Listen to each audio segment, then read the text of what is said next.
Welcome to the MadTech podcast from ExchangeWire, bringing you the latest news and views from the world of adtech, media, and marketing. Hello and welcome to the MadTech podcast. I'm Grania, ExchangeWire's Head of Marketing and your host for today. I'm thrilled to welcome Simi Gill, Head of Digital at the Kite Factory. Hello, thank you for having me. Delighted to have you joining us today, and I'm also delighted to know that you'll be joining us on stage at ATS London on September 9th. I will be very excited for that. Yeah, amazing. Alongside Simi, we've got ExchangeWire's Head of Content, John Still. John, how are you today? I am warm and flustered, G, but thank you very much. I'm looking forward to a good conversation. Yeah, lovely London summer weather has got us all. Well, as always, we'll be diving into 3 news stories that made headlines this week. Elon Musk is bringing ads to X's AI chatbot, turning conversations into commercial real estate. Google's pushing back on claims that its AI search is gutting website traffic, but the numbers tell a very different story. And Meta is under fire again, with lawmakers demanding it shut down Instagram's map feature, calling it abysmal at protecting kids. So let's break down what's happening. And first up, Elon Musk, and I know we've got some strong opinions in there in today. Elon plans to introduce advertising into the new answers of X's artificial intelligence chatbot, Grok. Musk said X would allow marketers to appear in the chatbot suggestions. Many advertisers are still steering clear from X following the content moderation issues the platform has seen over the past few years. So, Simi, I'm going to come to you first on this. How big could this opportunity be to advertisers? I think with X, as we know, there's just been continuous distrust in the platform since Musk took it over. That's very much the feeling across a lot of the agencies, in particular at Kite Factory as well. You know, we don't tend to spend with X. It's kind of on a ethical, non-block list that we have. We do that as standard. If clients there's a specific brief that we need to use X for, then we may flex. But overall, our kind of stance is very much we wouldn't use it because it is a hateful platform and there is a lot of brand safety concerns that we've seen against campaigns. I think that it is a bit worrying because obviously OpenAI have denied doing this. That so far they've said no to putting ads within their AI. And I think this is Musk, obviously he wants to get ahead of everybody else and kind of wants to be the first to do it. I guess when you look at it factually, then yes, it's an opportunity because it will be the only one that offers any kind of ad placement within this format. And as we know, AI is booming, everybody is going to it. So factually, yes, it's an opportunity. But if I think about brands who are going to jump at it straight away, I don't expect them to see a positive uplift from running campaigns within this. I think that those who jump at it straight away may actually see a bit of a backlash because obviously OpenAI said they're worried about user experience of it, which is why they've denied it. I think that one of the things that Musk did say was that he's planning a checkout feature with the ads so that you can deploy ads and then actually just go straight to checkout. I think that, in my opinion, ads should only really be served if the AI prompts it. So as we know what AI is, it's all about conversation, natural prompts. So if somebody is trying to research something and is looking for a particular product or service, if the AI perhaps says, you know, are you interested in seeing some relevant brands or relevant products for this? Perhaps that could be a way in to serve ads if it's a qualified prompt only. But other than that, I don't see it being a huge media opportunity just based on user experience. Yeah, that's really interesting. And John, what are your thoughts on it? Because obviously, like as Simi has alluded to, the user experience could be a potential issue. Do you think it is an opportunity or it kind of poses some questions?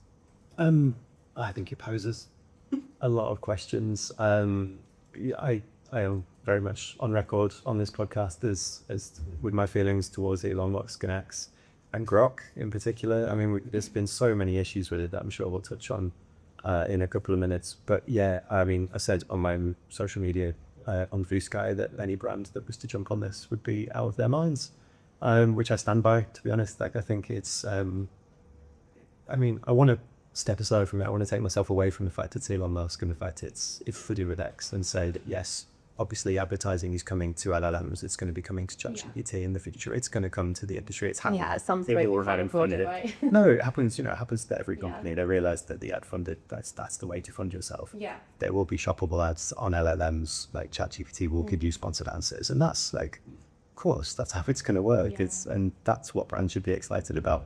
But Grok's not the one for me. It's I wouldn't put my brand anywhere near it. I would touch it with a 10-foot barge pole if I was a brand. But yeah, LLMs in general, great opportunity for brands to get involved. Great that, I think we've heard to a Shopify being involved in ChatGPT and how that direct checkout stuff will work for them. But my word, I would think a million times before diving straight into bed with Grok. And are you coming at it from a safety risk perspective? Yeah. Yeah, completely. Absolutely. I mean, there's a lot of conjecture and a lot of discussion around how the Grok is being programmed anyway, some of the answers it's come up with. I wouldn't want an LLM that would say, I am Mecha Hitler.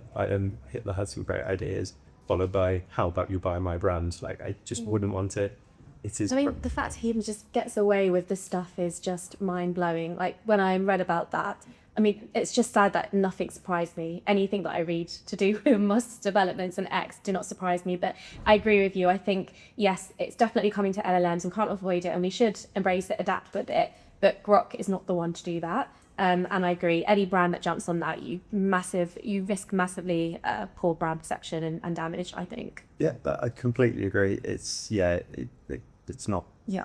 It is not a brand safe environment. It's shown repeatedly with the answers that it comes with, the way it directs itself, that it is being built around the whims of one man and one man only. And there are better versions to get involved if you are a brand. Yeah. Why, political persuasion, some people are going to like what Grok does. Some people are ardent supporters of X and Elon Musk and his agenda.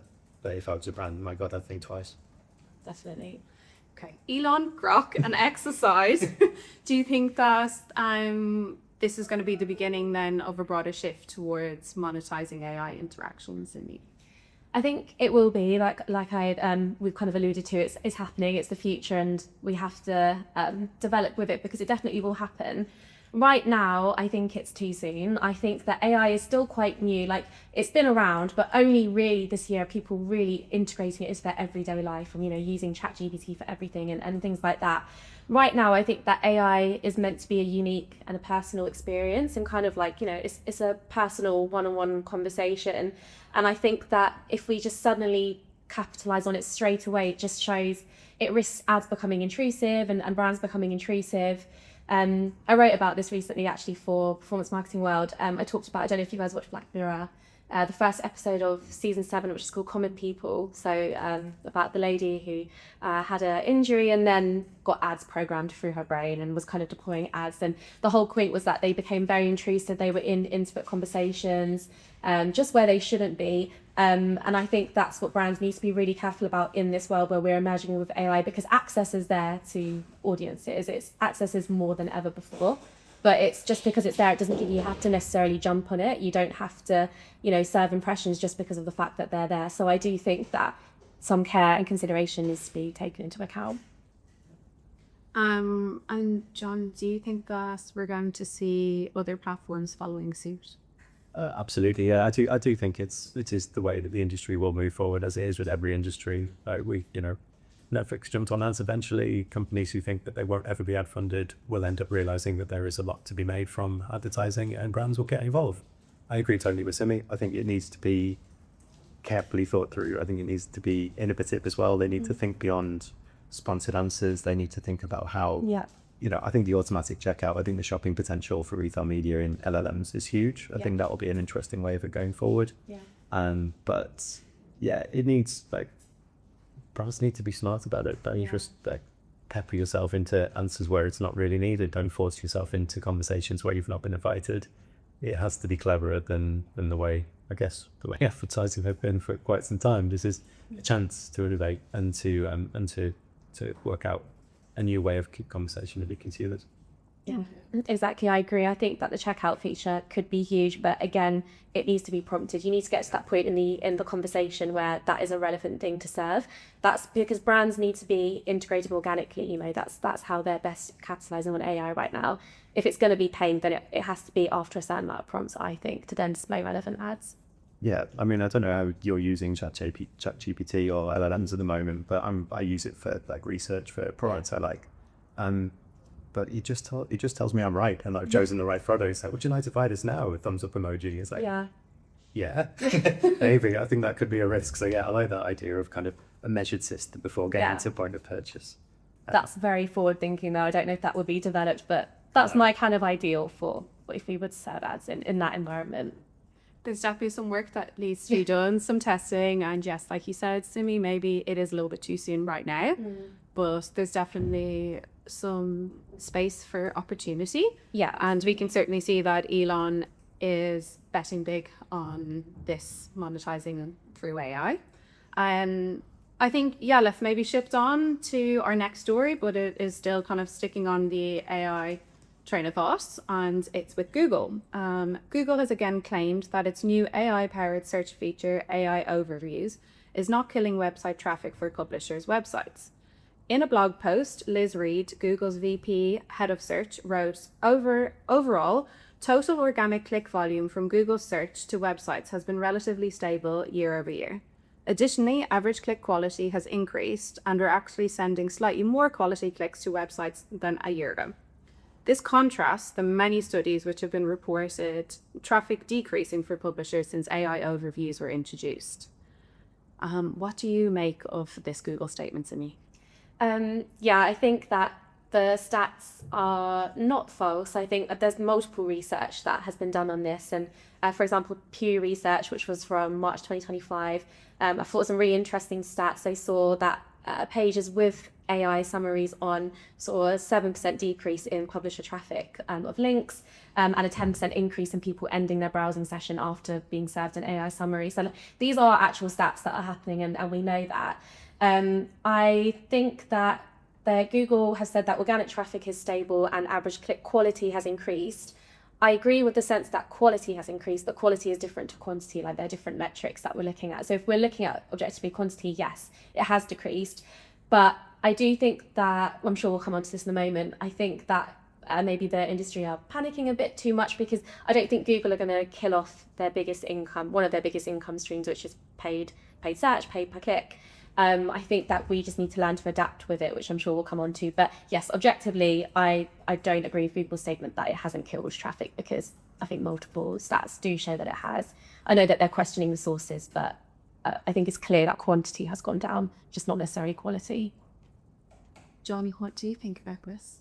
Yeah, agree totally. It's when this story came up last week that Google had denied this, we had a good laugh at the desk about that. The thought that it hadn't stopped sending clicks to publishers, because it has, and of course it has. It's its model. Of course it answers questions natively without sending the question to another site. Is what it does. Yeah. So I think the statement was odd, and I understand that they're trying to vary between quantity and quality and trying to kind of show some sort of value out there for publishers. But yeah, the thought that it is not by its very nature going to stop traffic going directly to publishers is a joke. I think of course it is. It's natural, and yeah, we can argue about the quality of clicks. I understand it will, that things will be quantified a different way, but no, I disagree thoroughly. Google, Fim, you are not sending a bunch of traffic as you use it to publishers, and just naturally.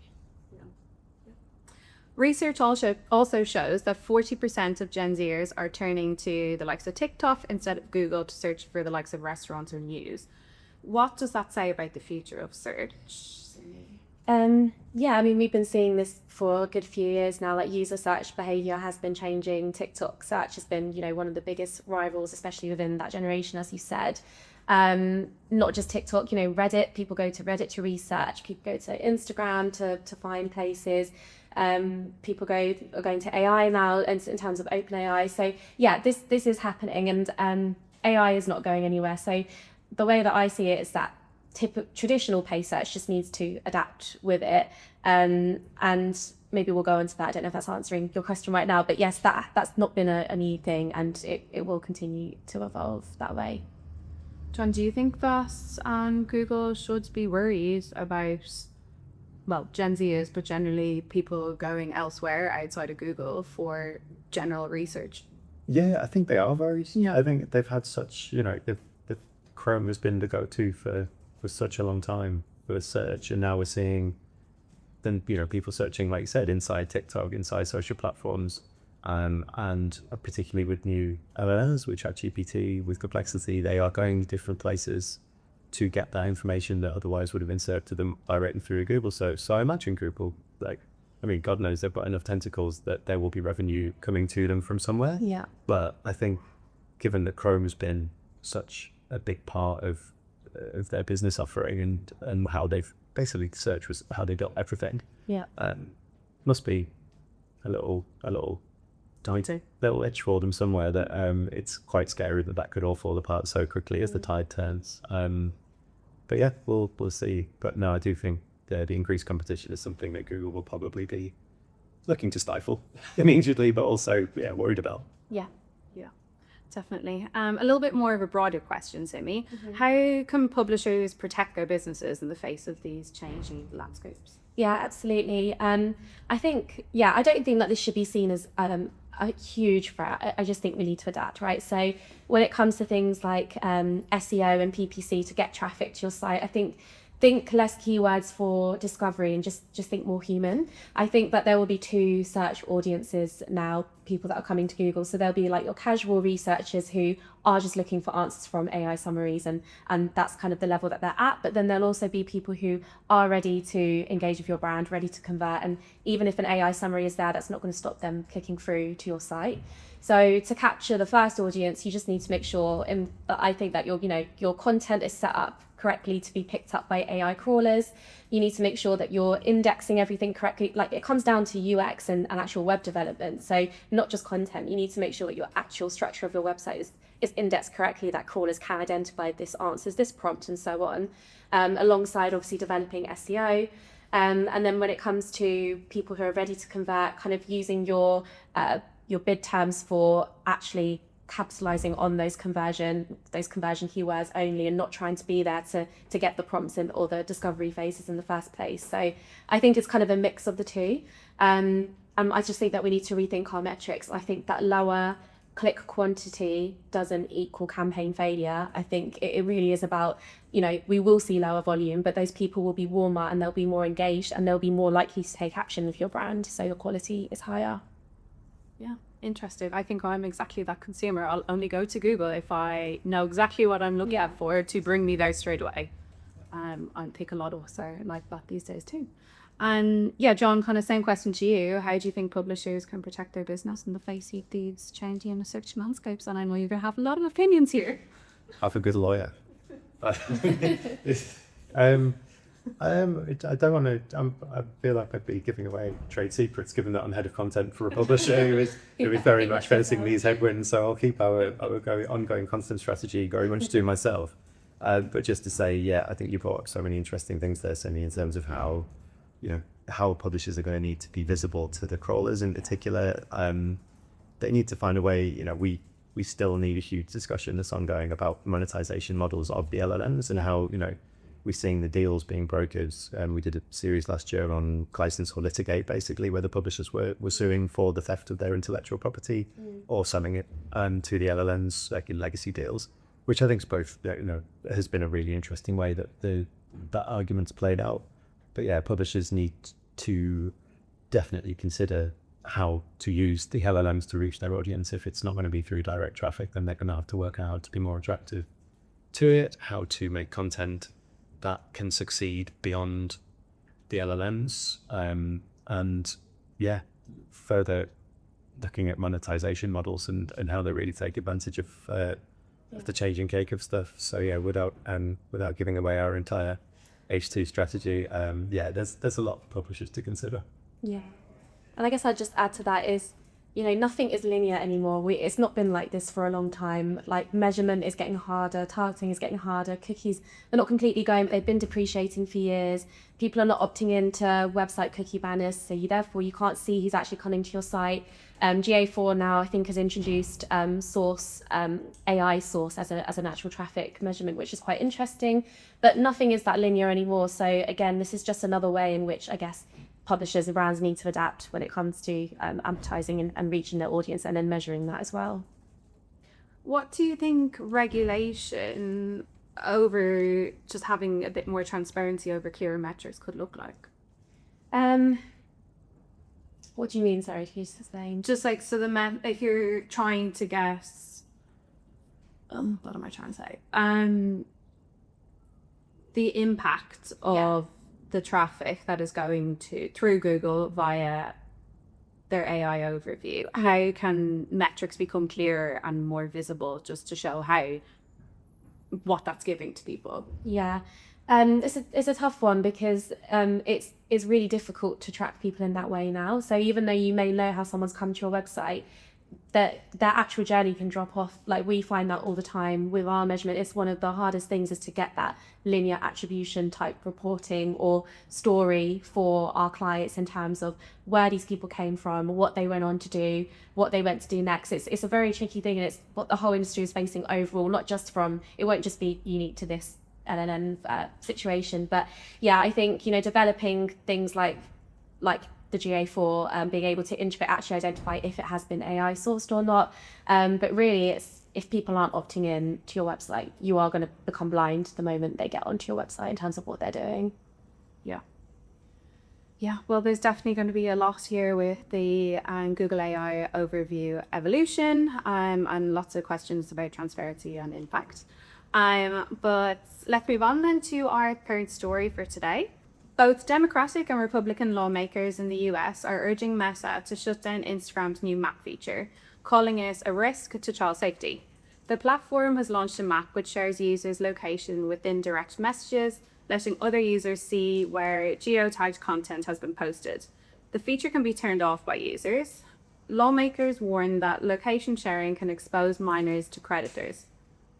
So yeah, predators, very extreme words, but also very, very important. Simi, do you think that Meta have introduced, or should they have introduced this feature? I don't know why they have. I think Instagram just keep on rolling out features that no one's asked for. If they just listened to their users, they would know that all people want back is a chronological newsfeed timeline. That's all people want. But they just keep on adding features that nobody wants. So yeah, I don't know why they did this. And I think it's right to be called out. But, if we're going to call it out, then we should be calling out Snap as well, who also you're allowed to sign up when you're 13 and you can use this feature. So this is a question for social platforms in general. This is not just an Instagram question. John likes new beats. Same as Simi. Just like, again, this is one when I saw the news last week, I just banged my head on the desk. These platforms, like, what on earth? Like, so we said it exactly. All anyone ever wants from Instagram is just a chronological feedback. Yeah. It was great. And instead it's like, can't give you that, guys, but can track you. We go, where you are, you can track from where you are. It is just like, it's been a couple of weeks of these companies shipping updates without seemingly having thought about any of the possible ramifications for it. I mean, ChatGPT as well, launching, having people's private conversations indexed and available through search engines was wild. And this kind of being able to share location data, there's not a security protocol that can make that remotely safe. Yeah. I don't believe at all. But if you say it as much as they want, it is a ridiculous feature to have launched. I can't see the practical use of it in even the best possible case. Just have a think, and it's fair for you to bring up the other platforms as well. I think that they keep doing these things. Yeah. People don't want them. There's no, it's just daft. That's my final line on those. And yeah, you're right, Simi. They are simply copying Snapchat. Yeah. But in copying Snapchat, do you think Meta's losing sight of what actually? Well, you kind of answer that too. What makes Instagram unique? They're all the platforms do it. They all do copycats of little features, and that's the thing, is no one platform is that unique anymore because you kind of do the same thing, all of them. So they lose that about themselves. And do you think that this could erode user trust? Yeah, I think it, maybe not trust. I think it could definitely decrease kind of usage overall. I think when it comes to trust, I mean, my trust in Instagram is I think their track record at protecting users overall is disgusting. I've wrote a lot about this, more from the angle of like their control of things like racism on the platform. So in particular, I've wrote about what happened after the Euros finals or in the UK riots last year. there is no brand safety control on Meta. People can post whatever they want, and they're very slow to take down comments that are flagged, and there is no sense of protecting their users. And yeah, I'm very passionate about this topic. So from that point, Instagram, they do need to have harsher laws against them. Well, Meta needs to have harsher laws, and they just don't seem to pay notice to it whenever they're questioned on it. But yeah, I think that their track record is awful. John, what do you think about user trust? Yeah, I don't see why there would be any trust anyway. Like Simi said, there's been so many issues. I think it's social media has become a particularly vital place for people's mental health, even when scrolling through, whether it's seeing these influencers, it's seeing the wealthy side of creators living their best lives, and the kind of FOMO that comes with that kind of stuff, or whether it's genuine, awful racism that can be seen across all the platforms that is always amplified when, ironically, when something good happens, like the Lionesses win, like when something that should be a celebration happens, there's always the element that is amplified on social media. And the platforms, nothing is done until something bad happens, and that's when regulators step in. The horse is already bolted. I always say this, like, nothing is ever done until it's too late, until there has been an incident. And it could be the same with this incident, I'm afraid, like, until there is a terrible incident, and they'll say, oh, wasn't it awful that they were sharing people's locations to everyone? Exactly. And that's when the regulators will step in, because they are so slow, and they need to be ahead of it. We need to be thinking more about people's safety online. As I mentioned often on the podcast, I have a 4-year-old daughter, and my God, I'm just wishing that social media is banned widely before she gets to the age where she can use But it. I grew up without it. Yeah, Honestly, I'm so happy. Dangerous play, yeah.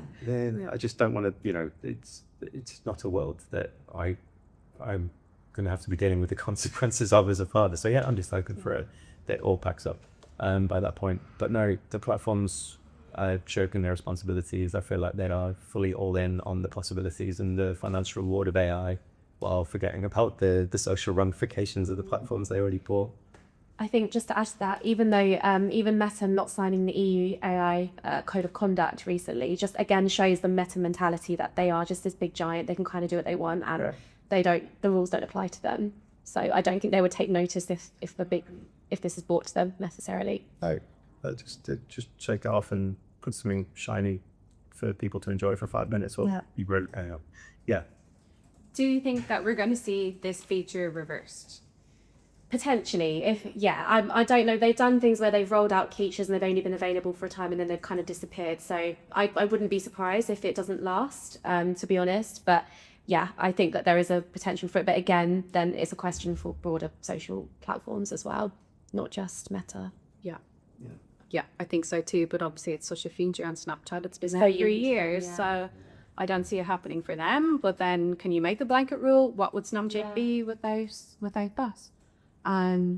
Yeah, I guess let's see what happens on that story. Yeah. And I did actually try to. I know it's only a US feature, but I did try and see if I could see what it looked like. And yeah, couldn't my access. But yeah, I think we'll call it there for the stories this week. Simi, thank you so much for joining us today. It was great having you, and we really look forward to you joining us on stage at OTS London next I'm week. really excited. Thank you, Betty. Yeah, and John, as always, thank you very much. Thank you very much. I enjoyed that. That was a good opportunity to run, and nice to have you, Simi, on the same page as well. Yeah, no, it was good. I didn't feel like an old man yelling at the clouds quite so much as usual. It was so nice to have a partner in that. So thank you. And that's it for the Mad Tech podcast this week, and tune in next week. You've been listening to the Mad Tech podcast, brought to you by Exchange Wire.